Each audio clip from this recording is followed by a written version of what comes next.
All right, for anyone who is here at last October's Speakeasy on the JOB, you may recall, if you haven't blocked it all out as I have, that I did a story about testing the limits of bullshit and how far it could take you, which accidentally landed me this job that I was completely unqualified for, working as a security specialist for the federal government.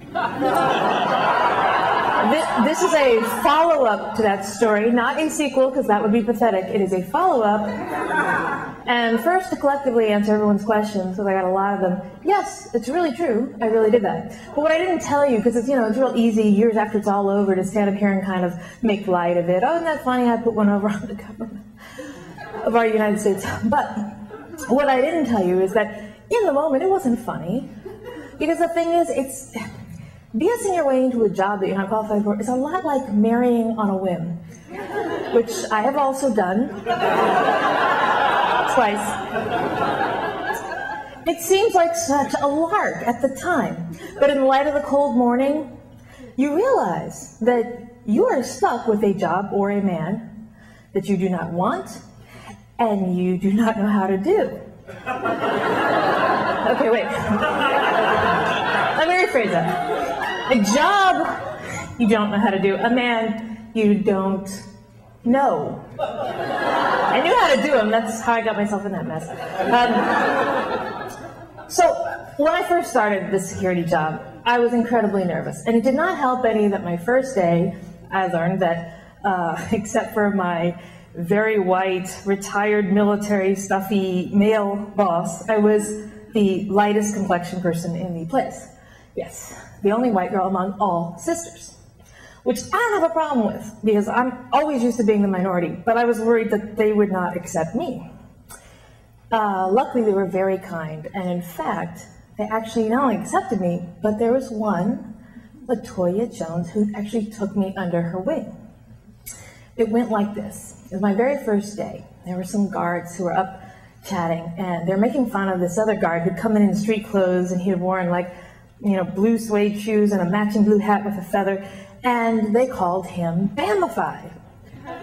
And LaToya, being ever alert and perceptive, saw that look of confusion cross. And she actually stood up, and she said, nah, hold up. She said, our newest friend is a little confused, and we can't have that. She said, but it's okay. I read Nancy Drew as a child. I got this. Then she turned a complete 180 degrees, and not just physically turned, but actually metamorphosed. Just as sure as Superman ever changed in a phone booth and Wonder Woman changed by turning around, completely different person when she turned to me. And she said, the word Bamified is derived from Alabama, indicating a tendency to be of the country, and used in a derogatory means often referring to poor clothing choices. Do you follow me? Yes, thank you. And I was grateful because I did understand, and I never had my own personal guru or mentor, she was just willing to open up this world to her. But the problem is that her world wasn't as different as she thought from my world. Because I grew up in Chocolate City.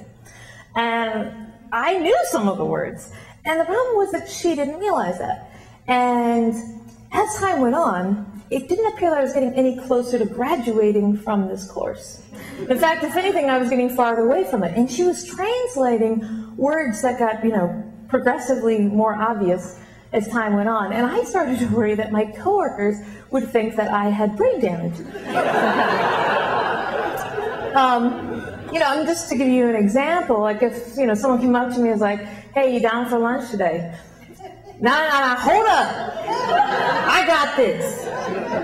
She'd say, down is, as Nancy Drew might say, game. As in, are you interested in participating in this activity?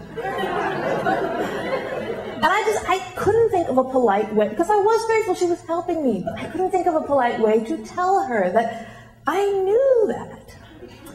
And so one day we were all going to lunch together in my car, and when I turned on the engine, and LaToya was there along with 3 other coworkers just just jammed in. And I turned on the car, whatever radio station I've been playing, I think it was 95.5, came on. And they're playing like some old school rap, something really, that came on kind of blaring, a little loud, trying to wake up in the morning. And I thought, this is it. She's gonna see that, I listen to this music, that I'm okay, I must have language.